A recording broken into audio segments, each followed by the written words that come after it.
Fusha e mbetjeve urbane në qytetin e Vlorës është përfshirë sërish nga flakët e zjarrit. Zjarri është përhapur me shpejtësi, i ndihmuar dhe nga era e fortë. Në një prononcim për mediat, kryetari i Bashkisë së Vlorës, Ermal Dredha, tha se situata është nën kontroll dhe brenda pak orësh zjarri do të shuhet. Siç e shikoni, në fakt ka filluar zjarri që mbrëm, rreth orës 9.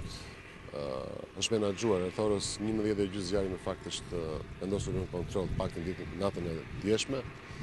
Por për shkak të kushteve atmosferike ka pas një herë që gjithë e keni parë, ka filluar që dje në drekë dhe vazhdon të jetë edhe sot, megjithëse është pak më pak sot era.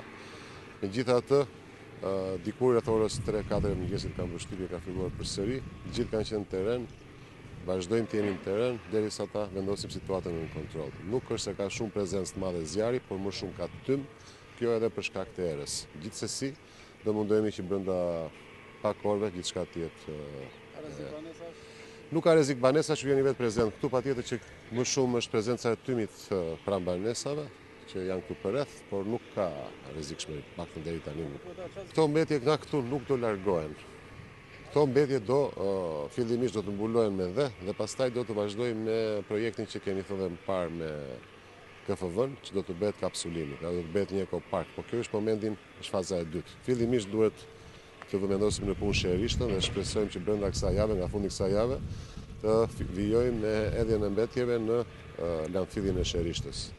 Do të merrem masa edhe për këtë këtu, edhe për landfillin këtu, por edhe për landfillin në Orikum.